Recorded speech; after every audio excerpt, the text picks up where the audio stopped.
First clip, we're going to see his first turnover. Unfortunate start. Just dribbling off Bona's foot. It is what it is. Move on. Speaking of Bona, let's appreciate this dunk on Filipowski. On this one, VJ just uses his speed to get around Williams. Doesn't even need a screen from Broom. And this was a common theme. 2 players on him. Great job on this one, making the quick decision. And it's very nice to see Broom hit the 3-pointer. Not only that, but he didn't even think about it. As soon as he caught it, he was going up with it. I like the confidence. VJ on this one playing through a lot of contact, gets the defender on his back eventually. And again, he's seeing a crowd. There's a one more pass to Hood Schifino, but you're going to see later he's not a catch-and-shoot player, so maybe that was a part of VJ electing to go with this risky lob pass to Bona. I will say I think the right read was the other way, and then the one more to Justin Edwards in the corner, but shout out Bona for making this catch. My goodness. Then he was just relentless finishing through contact. My goodness, Hood Schifino is going to make me rip my hair out. He's not good. He can't beat anyone off the dribble. I'd rather just see VJ play point guard. As a result, deep into the shot clock, VJ and Bona have to bail the Sixers out. Look at VJ accept the contact, go right into Filipowski. A lot of contact goes uncalled, but if he keeps driving like that, he's going to get rewarded with free throws for sure. Another situation where the Sixers' possession was going nowhere, so he has to throw up a movement 3 off the dribble handoff, and it's good to see he's even willing to take this shot. First half, his 3-ball really wasn't there. Immediately after that, Ace Bailey takes him to the cup, and I love this contest from VJ. Unfortunately, no one is there to help him on the glass. And Ace Bailey eventually finishes. And this is a play right here where you can say, oh, this is going to be a situation that he can find himself in consistently next year. Justin Edwards, 2 defenders on him early in transition. Early in the shot clock. Now he's catching and attacking with an advantage already. Maxey, Embiid, Paul George, McCain, they're going to put him in these scenarios. And he just dusts his defender rotating with ease. He also looked off Filipowski. You can't really tell full speed, but when they slowed it down, you saw him freeze the defender looking the other way, then scooping it in a different direction. VJ's motor and stamina just seemed on a different level compared to everyone on the court. Look at him in the corner just crashing the glass while his defender is just trying to catch his breath. Plays like this are why people say he plays bigger than his size. Brick 3-pointer, you see our big man boxing out their big man. So VJ skies for the rebound. One thing on his 3-ball, I don't really enjoy how he catches here, then brings it all the way down, and then goes back up with it. I think doing that makes it tougher to not make a mistake going up with it. We really saw flashes of the mid-range. Defender goes under, so he's like, okay, let me take my time. Reset that screen. My goodness. One of the toughest areas on the court to hit a mid-range jumper. He goes up with full confidence and knocks it down, nothing but net. And then he calls for a mid-post face-up touch randomly, acting like he's Joel Embiid. Late to react on the first read, so it gets deflected. He gets another chance, luckily. Avoids the steal attempt. Fakes the floater and finds Broom down low. What a pass. And it leads to a foul. Please, get Hood Schifino off my screen. While watching, I think this play might have just skated by you. But I was so impressed. Because he catches, there's a near 7-footer right next to him.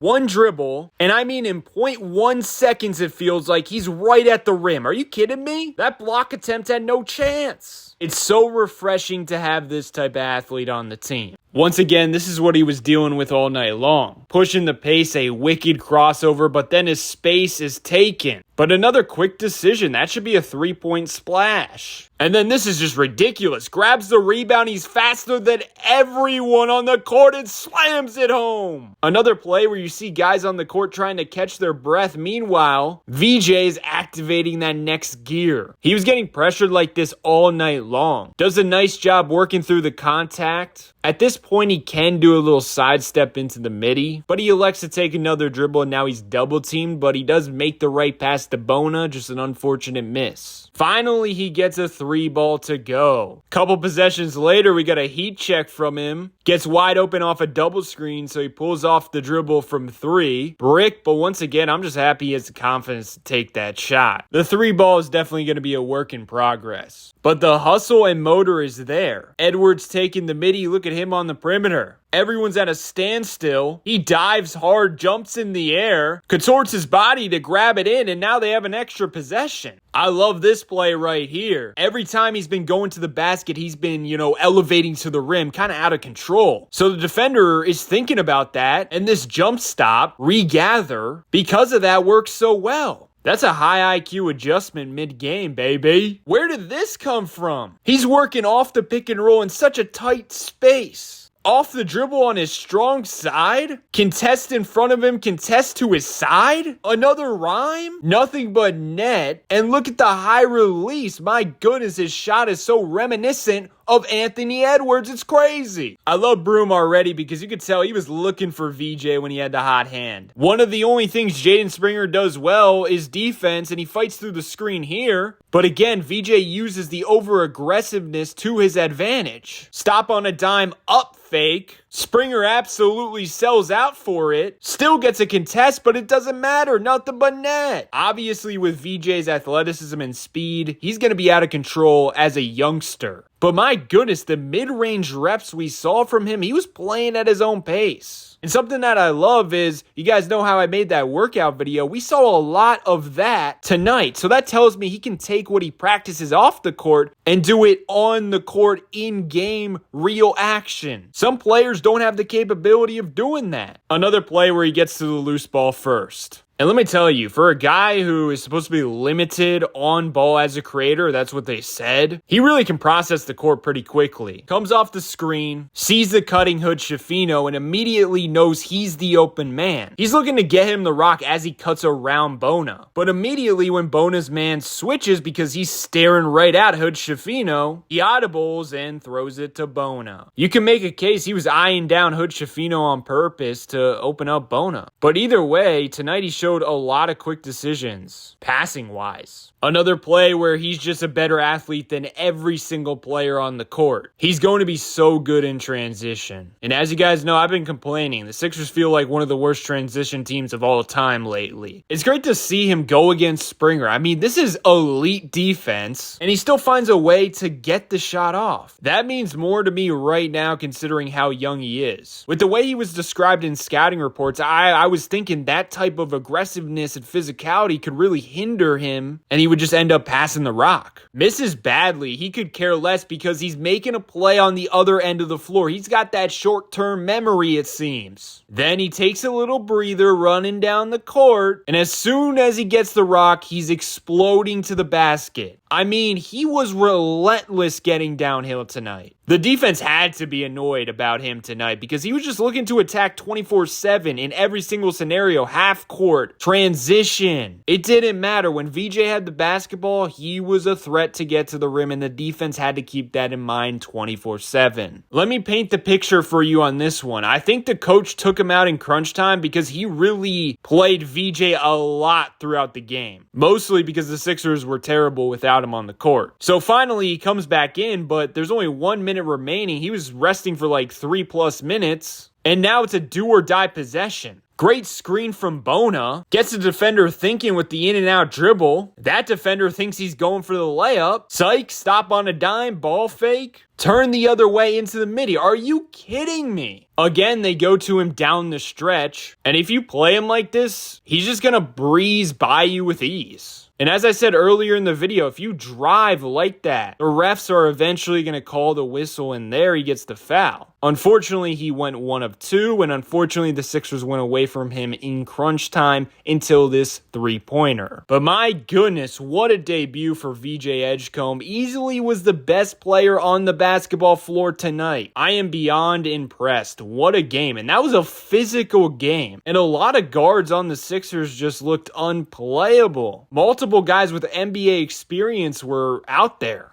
Justin Edwards at times was struggling with the physicality and the Jazz really collapsing on drives. VJ, of course, struggled at times. His three-point shot wasn't really there. He was out of control on drives, lost his handle at some points. But all of that, all his mistakes and the physicality, it didn't affect him at all. He could care less. He just kept going and going and going. That aspect really reminds me of Jaylen Brown. His motor just seems ridiculous, and I think because he had such an offensive load tonight, I mean, after the first quarter, he was pretty much their point guard. We didn't really get to see him focus up defensively, and that's his main calling card. What a freaking game, man. That was beautiful. Let me know your thoughts below.